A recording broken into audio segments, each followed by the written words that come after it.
কখনো না বলো না, কখনো বলো না আমি করতে পারবো না। তুমি অনন্ত এবং সব শক্তি তোমার ভেতরে আছে। তুমি সব কিছুই করতে পারো। ওঠো, জাগো এবং লক্ষ্যে না পৌঁছানো পর্যন্ত থেমো না। কথা হচ্ছে সেই বিশিষ্ট ব্যক্তির যার সাথে সহমত প্রকাশ করে আজ আমি শুরু করছি আজকের এই ব্লগটি। সালটা ছিল 1892। এই 1892 সালের 24শে ডিসেম্বর বিবেকানন্দ যখন কন্যাকুমারীতে পৌঁছান, তখনও তিনি দেশের জনগণকে সাহায্য করার জন্য একটি ধারণা তৈরি করতে অক্ষম ছিলেন। সেখানে তিনি পাথরের উপরে বসে ভারতের অতীত, বর্তমান এবং ভবিষ্যৎ নিয়ে ধ্যান করতে থাকেন। এই কন্যাকুমারীতে তিনি সাঁতরে সাঁতরে সাগর পাড়ি দিয়ে মধ্য সমুদ্রের একটি বিরাট বড় পাথরে পৌঁছান। একটি বিরাট বড় পাথরের উপরে বসে 3 দিন ধরে তিনি ধ্যান করেছিলেন এবং মানবতার সেবায় তার জীবন উৎসর্গ করার সিদ্ধান্ত নেন। পরবর্তীকালে সেই জায়গা জুড়ে গড়ে উঠেছিল বিবেকানন্দ রক মেমোরিয়াল এবং সেই জায়গাতেই আজ আমরা এসে উপস্থিত হয়েছি। এখন আছি ইন্ডিয়ার সর্বশেষ রেল স্টেশন সাউথ এন্ডের কন্যাকুমারী রেল স্টেশনে। আপনাদেরকে ঘুরিয়ে দেখা একটু চারপাশটা। এটা হচ্ছে 1 নম্বর প্ল্যাটফর্ম। আছে কন্যাকুমারী ফেরি টিকিট কাউন্টারের কাছে, যেখানে মাত্র 75 টাকা দিয়েই আপনারা এই ফেরিতে যেতে পারবেন। তবে স্পেশাল যাদের জন্য সেখানে কিন্তু 300 টাকা করে আর একটা আলাদা এন্ট্রি ফি রয়েছে দেখছি। এই রাস্তাটাই সোজা গিয়ে হাই রোডে মিশছে, এই রাস্তাটা। আর এই রাস্তাটা দিয়ে সোজা চলে যাচ্ছে বিবেকানন্দ রক মেমোরিয়ালের রাস্তা। আর এই হচ্ছে রেলওয়ে স্টেশন। এই যে রেলওয়ে স্টেশন লেখা আছে, আর ওই যে বিল্ডিংটা যেটা দেখতে পাচ্ছেন, এই বিল্ডিংটা হচ্ছে railway station, Kanyakumari railway station. নমস্কার, এটাই হচ্ছে সেই কন্যাকুমারী রেল স্টেশন। এখন যাচ্ছি সেই বিবেকানন্দ রক মেমোরিয়ালেতে, একদম কাছাকাছি আছি। আমরা ফেরি টিকিট কেটে নিয়েছি, 75 টাকা দিয়ে পার হেড আমাদের ফেরি টিকিট লাগলো। সকালে ঘুম ভাঙতেই চলে এলাম হোটেলের ছাদে, আর এসে দেখলাম সেই অপরূপ দৃশ্য দক্ষিণ ভারতের একদম শেষ কেন্দ্রবিন্দু থেকে। হ্যাঁ, আপনারা দেখছেন দক্ষিণ ভারতের কন্যাকুমারী থেকে সূর্যোদয়ের দৃশ্য। নমস্কার বন্ধুরা, ফিরলাম পরবর্তী ব্লগে। তো বন্ধুরা, আমরা যে হোটেলটায় ছিলাম সেই হোটেলটার উপরে রুফটপের উপরেও এমন একটি টাওয়ারের মতো করা আছে, যেখানে আরও উঁচুতে উঠে আপনারা কিন্তু খুব সুন্দর একটা ভিউ পেয়ে যাবেন। যে হোটেলটার নাম নিউ কেপ কন্যাকুমারী। আর এই হোটেলের রিভিউ আমি অলরেডি আগের ব্লগে দিয়ে দিয়েছি। রিভিউ জানতে আগের ব্লগটা দেখে নেবেন। সমুদ্র সৈকতে গিয়ে সূর্যোদয় আর সূর্যাস্ত দেখার যে আনন্দটা, সেটা আমরা মোটামুটি সবাই জানি। আমরা কাছাকাছি দীঘা, পুরীতে বেরিয়েই থাকি, কিন্তু সেটা যদি একদম দক্ষিণ ভারতের কেন্দ্রবিন্দুতে হয়, তার আলাদা একটা অনুভূতি আছে। ওই যে দেখা যায় বিবেকানন্দ রক মেমোরিয়াল, এখানে চার্চ আপনারা দেখতে পাচ্ছেন। তো হোটেল থেকে মোটামুটি অনেকগুলো সাইট সিনই ক্লিয়ারলি ভিজিবল ছিল। আর আমরা এরপরে বেরোবো সেই বিবেকানন্দ রক মেমোরিয়ালের উদ্দেশ্যে। এখন ঘড়িতে বাজছে 6টা। তো এখন চলেছি প্রথমে কন্যাকুমারী রেল স্টেশন। রেল স্টেশনের রোড এটা, আর এটা হচ্ছে বিবেকানন্দ রক মেমোরিয়াল যাওয়ার রাস্তা। Way to railway station.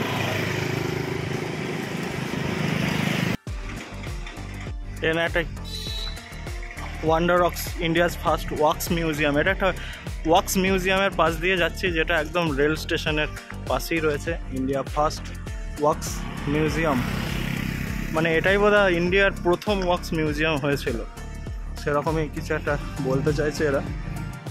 India's first wax museum বোধহয় এটাই প্রথম হয়েছিল, যেটা এখানে দেখা যাচ্ছে। আমরা ছিলাম ওই হোটেলটা, ওই সাদা রঙের যে বিল্ডিংটা দেখা যাচ্ছে, ওটাই হচ্ছে নিউ কেপ হোটেল।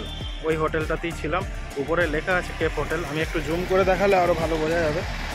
এই যে CAP কেপ হোটেল লেখা আছে, আর এটা হচ্ছে মিউজিয়ামটা। হোটেল থেকে কাছেই ছিল স্টেশনটা, আর আমরা একদম কাছাকাছি এসে পড়েছি স্টেশনের। কন্যাকুমারী রেলওয়ে স্টেশনের একদম সামনে এসেছি। এটাই হচ্ছে সেই কন্যাকুমারী রেলওয়ে স্টেশন, দেখতে পাচ্ছেন আপনারা। তো আমি আর একটু সামনে গিয়ে জায়গাগুলো দেখি। স্টেশনটা আমার ঘুরে দেখার খুব বেশি ইচ্ছা ছিল, কারণ এটা ভারতের সর্বশেষ রেলওয়ে স্টেশন। দক্ষিণ ভারতের সর্বশেষ রেলওয়ে স্টেশনকে একবার দেখতে হবে তো, তাই না?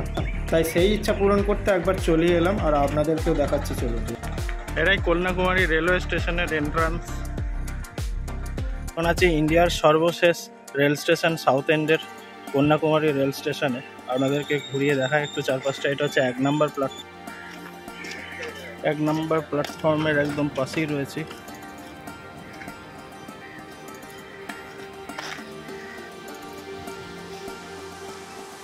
ইন্ডিয়ার একদম শেষ রেল স্টেশন দেখতে পাচ্ছেন। এটা 1 নম্বর প্ল্যাটফর্মে আছি। ট্রেন দাঁড়িয়ে রয়েছে 1 নম্বর প্ল্যাটফর্ম।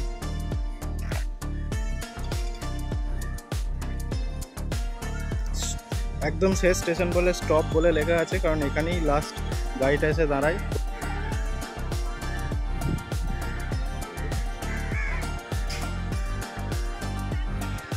এটা platform number 3, platform number 4, platform number 5, ওইদিকে 2 আর 1। স্টেশনের এন্ট্রান্স এরিয়াটা কিছুটা বিবেকানন্দ রক মেমোরিয়ালের আদলেই পিলারগুলো বানিয়েছে।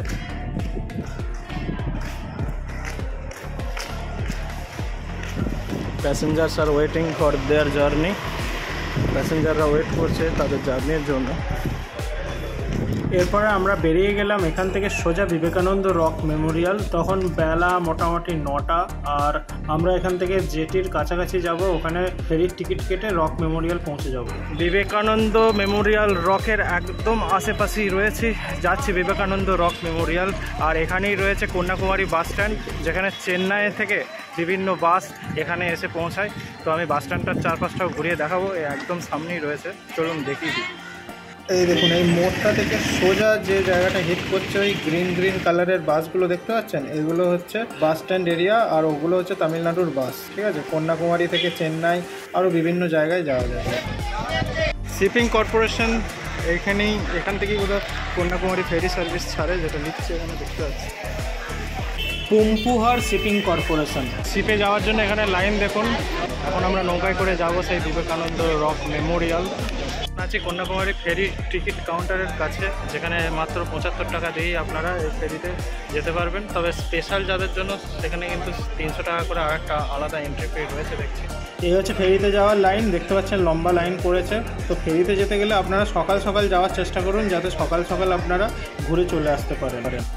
যে সার্ভিস সেটা সকাল 7:45 থেকে শুরু হয়, আর একদম সন্ধ্যায় 4টে অবধি চলবে। ফেরির টিকিট আপনারা বিকাল 4টে অবধি পাবেন।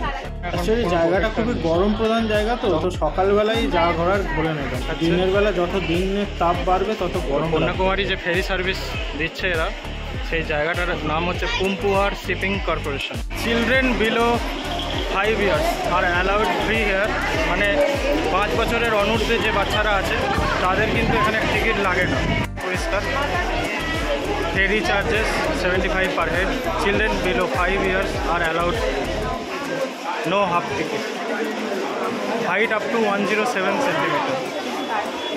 আপনারা অনলাইন টিকিট কেটে নিতে চান, এখানে এসে এই স্ক্যানার মেশিনে আপনারা যদি স্ক্যান করেন, স্ক্যান করে নেবেন। 4 জনের টিকিট কেটে নিয়েছি, এক একটা টিকিট 75 টাকা। টিকিট কাটার পরেও একটু লম্বা লাইনে আমরা দাঁড়িয়েছিলাম, বসেছিলাম, কারণ ওদের লাইনটা যথেষ্ট লম্বাই পড়ে। হ্যাঁ, সবসময় যা প্যাসেঞ্জার্স আসছে আর যাচ্ছে, প্রচুর ভিড় হয় প্রতিদিনই। তো আমরা কিছুক্ষণ এখানে টাইম স্পেন্ড করলাম। বাইরেটা এরকম পোলের ভেতর দিয়ে দেখতে লাগলাম জাহাজগুলো আর ছোট ছোট নৌকা যেগুলো, সেগুলো সব দেখা যাচ্ছিলো পরিষ্কার। ঠিক আছে, দেখতে পাচ্ছেন আপনারা। তো কন্যাকুমারী যদি আপনারা আসছেন, যদি ট্রেন পথে আসেন, হাওড়া থেকে একটি গাড়ি রয়েছে যেটা সোমবার ছাড়ে, বেলা 4:15 নাগাদ ছাড়ে। হ্যাঁ, বিকালবেলা 4:15 নাগাদ ছাড়ে, আর চেন্নাইয়ে পৌঁছায় 8:45-এ, তারপর দিন রাত্রেবেলা। ঠিক আছে, এবং তারপরে আর এক রাত্রে, মানে ওই রাতটা কাটিয়ে তার পরের দিনে সকালবেলা 9:55 নাগাদ আপনারা পৌঁছে যাবেন কন্যাকুমারী। এছাড়া একটি ট্রেন রয়েছে যেটা শালিমার থেকে রাত্রেবেলা 11টার সময় ছাড়ে, আর এটা আপনার প্রত্যেক বুধবারে ছাড়ে, গুরুদেব এক্সপ্রেস। আর এটা আপনার নাগেরকয়েলে পৌঁছাবে তার পরের দিনে রাত্রেবেলা 9:50 নাগাদ। এই গাড়ি করে আমি আমার কলেজও একসময় যেতাম। আমার কলেজ ছিল সেলেমে, আর আমরা সকাল সকাল পৌঁছে যেতাম সেলেম। এই গাড়িতে করে আপনারা ত্রিবান্দ্রমও যেতে পারবেন। এছাড়া রয়েছে বিবেক এক্সপ্রেস, যেটা ইন্ডিয়ার one of the longest train root, আপনারা সবাই জানেন। ট্রেনটি আপনার ডিব্রুগড় থেকে মঙ্গলবার, বৃহস্পতিবার, শুক্র, শনি আর রবি এই 5 দিন ছাড়ে। এরপর ট্রেনটি আপনার গুয়াহাটি হয়ে, মালদা হয়ে, বর্ধমান হয়ে, ডানকুনি হয়ে, খড়গপুর হয়ে চলে যায়। মানে এটা হাওড়া আর ঢোকে না। একে আপনার চাপতে গেলে হয় বর্ধমান বা ডানকুনি বা খড়গপুর থেকে আপনার বেঙ্গলের যে কোনো একটি জায়গা থেকে বা রামপুরহাট থেকে বা মালদা থেকে উঠতে হবে। উঠে আপনারা এই গাড়ি করে কন্যাকুমারী একদম সোজা যেতে পারবেন। মানে এটা নাগেরকয়েল ছাড়িয়ে একদম কন্যাকুমারী অবধিও কিন্তু যায়। এর লাস্ট ডেস্টিনেশন হচ্ছে কন্যাকুমারী।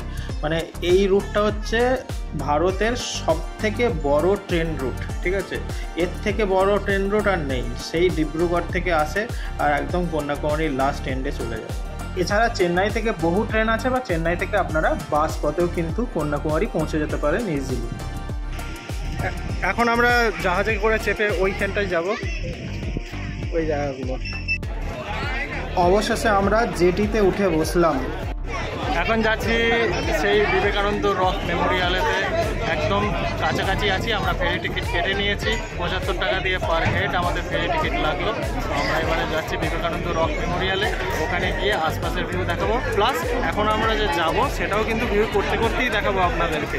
তো দেখতে থাকুন আমার সাথে এখানকার কন্যাকুমারীর ভারত মহাসাগর, আর তার সাথে বিবেকানন্দ রক মেমোরিয়াল এবং আরও বিভিন্ন চারপাশের দৃশ্য। গুগল করে দেখতে পেলাম এখান থেকে শ্রীলঙ্কার যে বর্ডার তার ডিস্টেন্স 335 কিলোমিটার। 335 কিলোমিটার এখান থেকে শ্রীলঙ্কার বর্ডার। আমাদের লঞ্চ ছাড়লো, জাস্ট ওই দেখা যায় বিবেকানন্দ মঠ, বিবেকানন্দ রক মেমোরিয়াল।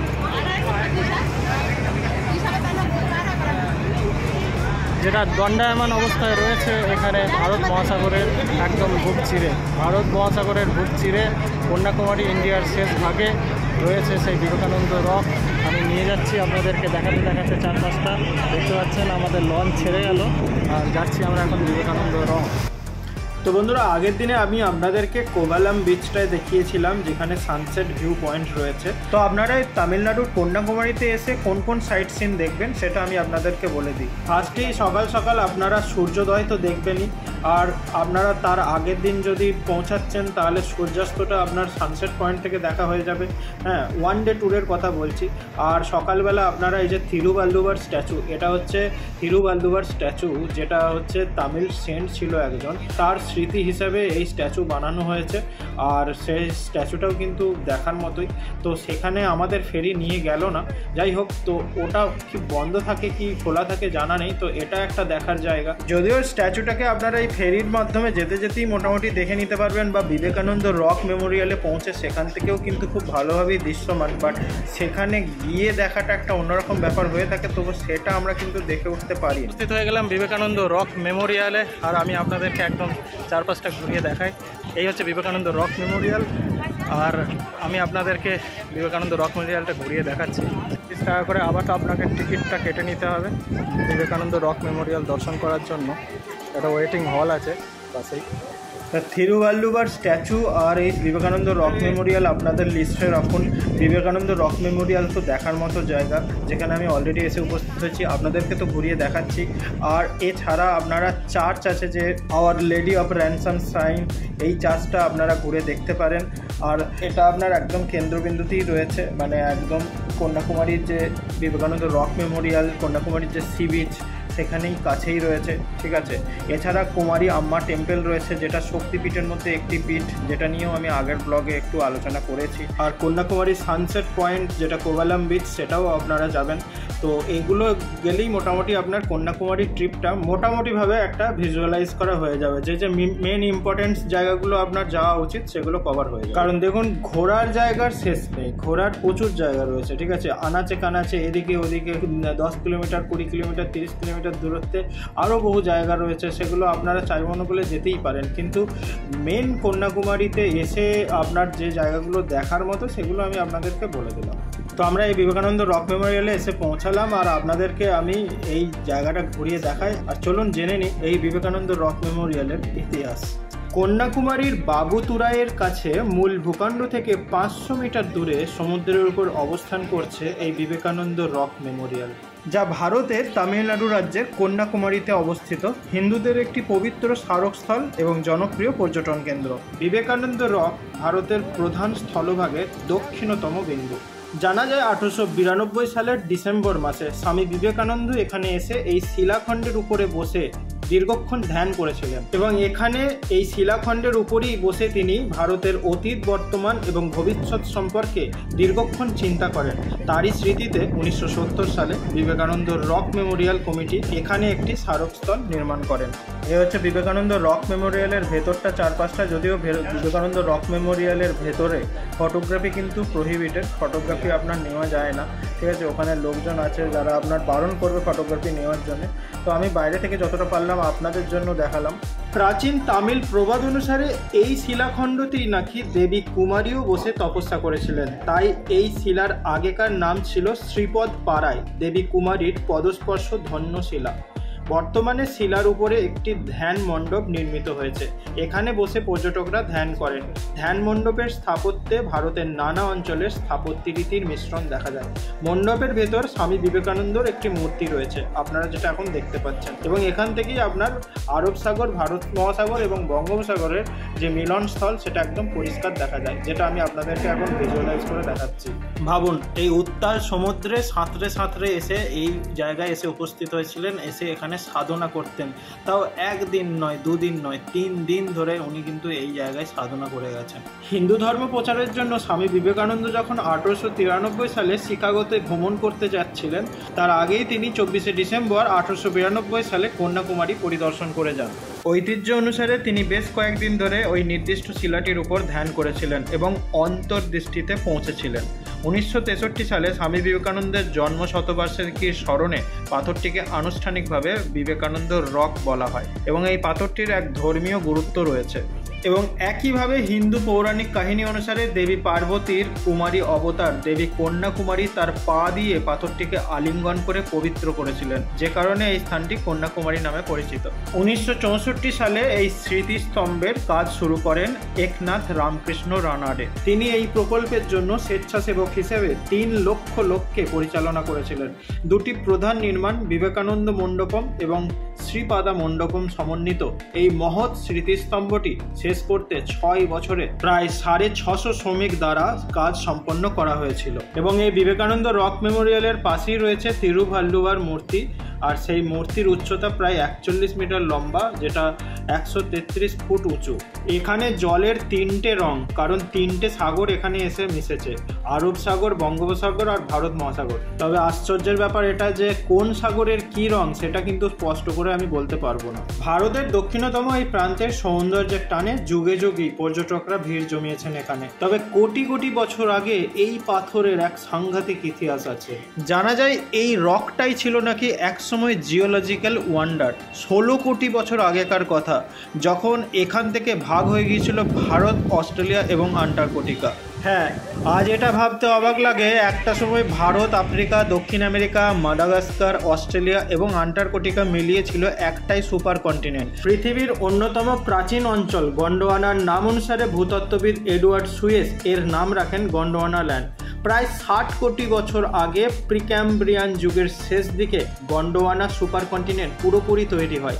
আর কয়েক কোটি বছর ধরে তৈরি হওয়া এই বিশাল ভূখণ্ডের ভাঙাচোরার ঘটনাটাও একদিনে ঘটেনি, যা হয়েছে একদম ধাপে ধাপে। যাকে এই নিয়ে কিন্তু বহুত বড় ইতিহাস, আর সেই নিয়ে আলোচনা আমি এই ব্লগে আর রাখতে চাই না, ব্লগটা অনেক লেন্দি হয়ে গেল। তো এই ব্লগে আমি আপনাদেরকে বিবেকানন্দ রক মেমোরিয়াল দেখালাম, আর এটাও দেখালাম যে আপনারা কোথায় কোথায় যাবেন, কোথায় কোথায় ঘোরার জায়গা আছে এই কন্যাকুমারীতে, এবং এখানে সস্তায় আপনারা কিভাবে আসতে পারবেন তার জন্য ট্রেন পথ আপনারা চুজ করতে পারেন। ট্রেন পথে আপনারা কিন্তু খুব ইজিলি স্লিপার কোচ বা এসি কোচ যে কোনো কোচে আপনারা হাওড়া বা শালিমার থেকে ট্রেনে চেপে আপনারা চলে আসতে পারেন কন্যাকুমারী বা নাগেরকয়েল। নাগেরকয়েলে এলে আপনাদেরকে ওখান থেকে বাস চলে নাগেরকয়েল টু কন্যাকুমারী, সেই বাসে করে আপনারা ইজিলি আবার চলে আসতে পারবেন এই কন্যাকুমারীতে। তো কন্যাকুমারী বেড়ানোর 1 ডে ট্যুরের আমি কিন্তু সম্পূর্ণ ইনফরমেশান মোটামুটি এই ব্লগটাতে কভার করলাম। যাদের এই ভিডিওটি ভালো লেগেছে, যারা আমার এই চ্যানেলটিতে নতুন আছেন, তারা অবশ্যই আমার এই চ্যানেলটিকে সাবস্ক্রাইব করে নেবেন। আর যারা ভালো লেগেছে ভিডিওটা একটা লাইক দিয়ে কমেন্ট করে শেয়ার করতে অবশ্যই ভুলবেন না। দেখা হচ্ছে বন্ধুরা পরবর্তী ভিডিওতে। আমরা নেক্সট ডেস্টিনেশন যাব রামেশ্বরম। রামেশ্বরমে গিয়ে আপনাদের সাথে দেখা হবে। সবাই খুব ভালো থাকুন, দেশ বিদেশ ঘুরুন, আমার সাথে দেখতে থাকুন দ্য আর্থ এক্সপ্লোরার। যারা চ্যানেলে নতুন আছেন অবশ্যই আমার এই চ্যানেলটাকে সাবস্ক্রাইব করে নেবেন। দেখা হচ্ছে পরবর্তী ব্লগে। Till then take care, bye, জয় শ্রীকৃষ্ণ, টাটা। এটা কোথায় আছে সেটা নিশ্চয়ই আমাকে নতুন করে বলতে হবে না, আমি আপনাদেরকে ঘুরিয়ে দেখালাম। আর এই বিবেকানন্দ রক মেমোরিয়াল কিন্তু একদম ইন্ডিয়ান ওশানের উপর, ভারত মহাসাগরের উপরে দাঁড়িয়ে রয়েছে। হ্যাঁ, 355 কিলোমিটার দূরে এখান থেকে শ্রীলঙ্কা। হ্যাঁ, ভারতের লাস্ট জমি, যেটা Indian last land from the south end, যেটা আমরা বিবেকানন্দ রক মেমোরিয়াল ঘুরলাম। বিবেকানন্দ রক মেমোরিয়াল ঘুরে আমরা আবার লঞ্চে করে চলে এলাম সেই টিকিট কাউন্টারের জায়গায়। এবার এখান থেকে আমরা চলে যাব রামেশ্বরম।